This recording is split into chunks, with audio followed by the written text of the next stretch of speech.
En la antigua y próspera tierra de Uz vivía un hombre llamado Job, reconocido por su gran riqueza, justicia e integridad. Sus tierras se extendían hasta donde alcanzaba la vista, y sus rebaños eran incontables, pastando libremente bajo su atenta supervisión. Job era el patriarca de una familia numerosa, con 7 hijos y 3 hijas, a quienes amaba profundamente y por quienes velaba constantemente. Cada uno de sus hijos tenía su propia casa y celebraban banquetes en diferentes días, invitándose mutuamente en un espíritu de fraternidad y alegría. Job, siendo un hombre piadoso y devoto, realizaba regularmente rituales de purificación por sus hijos, temeroso de que pudieran haber pecado en sus corazones durante sus festines. Cada amanecer, ofrecía holocaustos, un acto de devoción que reflejaba su constante preocupación por el bienestar espiritual de su familia. La vida de Job era un equilibrio armonioso entre prosperidad y piedad, y su nombre era sinónimo de integridad y justicia en toda la región de Uz. En el reino celestial, una reunión se desarrollaba en la corte de Dios, y Satanás, el adversario, se presentó con una inquietante propuesta. En esta asamblea divina, Dios mencionó a Job, destacando su integridad y justicia. Sin embargo, Satanás cuestionó la devoción de Job, sugiriendo que su lealtad era producto de las abundantes bendiciones divinas y no de una verdadera fe. ¿Acaso teme Job a Dios de balde?, inquirió Satanás, insinuando que si Job perdiera todo lo que tenía, seguramente maldeciría a Dios. Confiado en la integridad y fe inquebrantable de Job, Dios permitió que Satanás lo atormentara, imponiéndole la única condición de no quitarle la vida. Así comenzó el calvario de Job, una prueba que pondría a prueba los límites de su fe y lealtad, desatando una serie de eventos que cambiarían su vida para siempre. El día fatídico llegó y con él, una cadena de noticias devastadoras que destrozaron la vida de Job en un instante. Un mensajero llegó apresuradamente para informar que los sabeos habían atacado, matando a sus sirvientes y llevándose sus bueyes y asnos. Apenas había terminado de hablar cuando otro mensajero llegó, informando que un fuego celestial había caído, consumiendo sus ovejas y más sirvientes. La tercera noticia fue aún más desgarradora: los caldeos habían saqueado sus camellos y matado a más de sus sirvientes. Pero la peor de todas fue la cuarta: un gran viento había derrumbado la casa donde sus hijos celebraban, matándolos a todos. En medio de su inmenso dolor, Job rasgó sus vestiduras y se rapó la cabeza en señal de luto. Sin embargo, en un acto de profunda reverencia y devoción, se postró en tierra y adoró a Dios, pronunciando las famosas palabras: «Desnudo salí del vientre de mi madre, y desnudo volveré allá. El Señor dio, y el Señor quitó, bendito sea el nombre del Señor». A pesar de su inmenso sufrimiento, Job no pecó ni culpó a Dios de sus desgracias. Sin embargo, el sufrimiento de Job no había terminado. Satanás, no satisfecho con su primera derrota, recibió permiso para infligirle terribles heridas en la piel. Job fue cubierto de llagas dolorosas desde la planta del pie hasta la coronilla. Estas llagas no solo causaban un dolor insoportable, sino que también lo sumían en una condición de humillación y aislamiento, siendo evitado por todos debido a su apariencia y olor repulsivo. Aún así, Job se mantuvo firme en su fe. Su esposa, desesperada ante el sufrimiento de su marido, intentó persuadirlo para que maldijera a Dios y muriera, liberándose así de su agonía. Pero Job, en un acto de extraordinaria fortaleza y resignación, respondió: «Aceptaremos el bien de Dios, y no el mal». A pesar de su inmenso dolor y su estado deplorable, se sentó en ceniza, rascándose con un trozo de cerámica, mientras su mente luchaba por comprender la magnitud de su sufrimiento y la razón detrás de él. 3 amigos de Job, Elifaz, Bildad y Zofar, al enterarse de su desgracia, decidieron visitarlo para consolarlo. Al llegar, se quedaron asombrados y horrorizados al ver el estado de Job. Su amigo Elifaz de Temán, el más sabio y anciano del grupo, fue el primero en hablar, sugiriendo que Job debía haber pecado gravemente para merecer tal castigo. Bildad de Sú, el segundo amigo, respaldó la idea de Elifaz y afirmó que Dios es justo y no castiga a los inocentes, insinuando que los hijos de Job debieron haber pecado.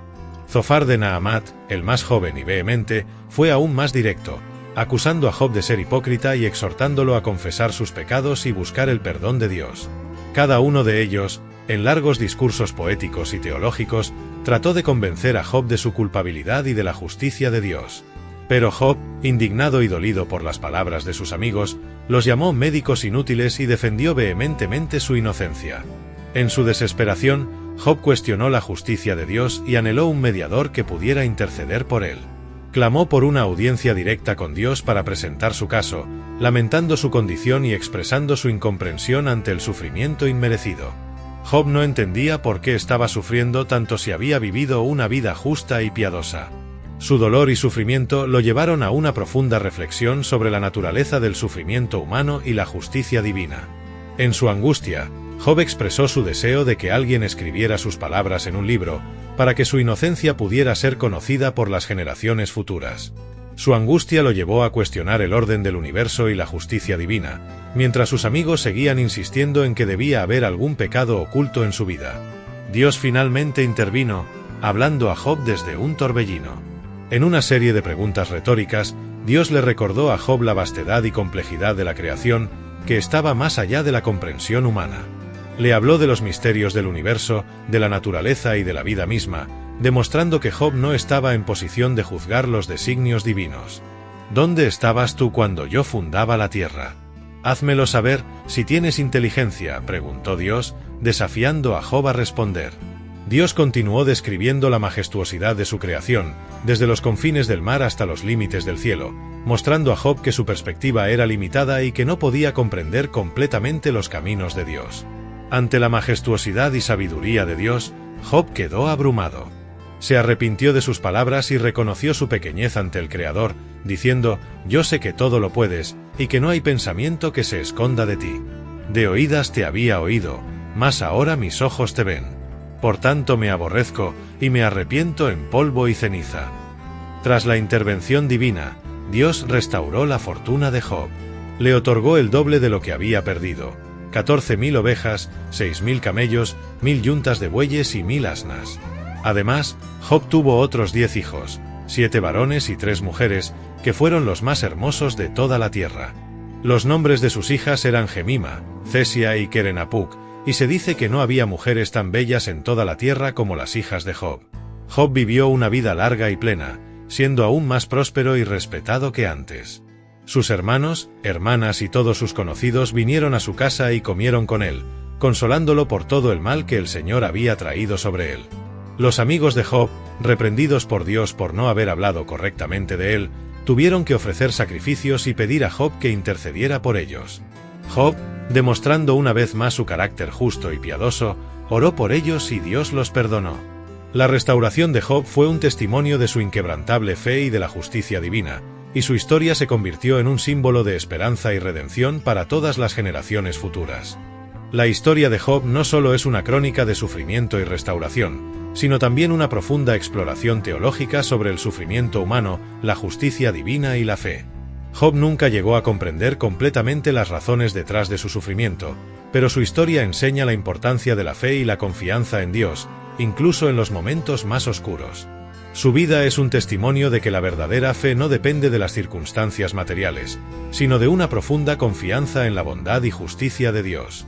La historia de Job muestra que el sufrimiento puede ser una prueba de fe y que la verdadera devoción a Dios no se basa en las bendiciones recibidas, sino en una confianza inquebrantable en su sabiduría y justicia. Para los cristianos, la narrativa de Job también ofrece una visión de la vida eterna y la justicia final en el juicio divino, sugiriendo que el sufrimiento temporal puede ser recompensado con una restauración eterna. Job, el hombre justo que sufrió sin razón aparente, se convierte en un símbolo de resistencia y fe. Su historia es un recordatorio eterno de que, aunque el sufrimiento puede ser incomprensible y aparentemente injusto, la fe y la devoción pueden llevar a una restauración y paz más allá de lo imaginable.